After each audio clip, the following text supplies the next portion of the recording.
కాంగ్రెస్ ప్రభుత్వం ఏం చెప్తుందో తెలుసా? కేసీఆర్ తప్పు చేసిండు, తాండాల్ గ్రామ పంచాయతీలు చేసేది కాకుండే, మహబూబ్ నగర్ జిల్లాను 5 ముక్కలు చేసేది కాకుండే, అందుకే వనపర్తి రద్దు చేస్తాం. అదరగొట్టే కారం రంగు రుచి ఆచి కారం పొడి.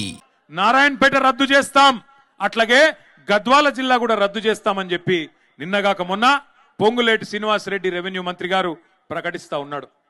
శాస్త్రీయంగా చేయలేదు, వీటన్నిటిని తీసేస్తామంటున్నాడు. మరి తీసేస్తే నారాయణపేట లూకుంటారా, గద్వాలో లూకుంటారా, వనపర్తితో లూకుంటారా? ఆలోచించండి.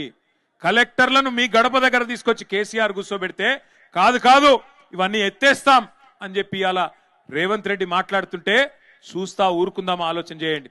నేను రేవంత్ రెడ్డి ప్రభుత్వాన్ని హెచ్చరిస్తా ఉన్నా, మీరు గద్వాల జిల్లా ముట్టినా, వనపర్తి జిల్లా ముట్టినా, నారాయణపేట జిల్లా ముట్టినా అక్కడ అగ్గి ఉట్టిచ్చే బాధ్యత బీఆర్ఎస్ తీసుకుంటది.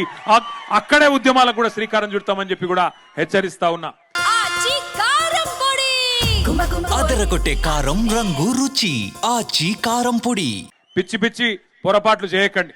నీకు అధికారం ఇచ్చింది నీ అడ్డమైన అబద్ధపు హామీలను చూసి మోసపోయి ప్రజలు అవకాశం ఇచ్చినారు. నీకు చేతనైతే ఇచ్చిన హామీలు నెరవేర్చు.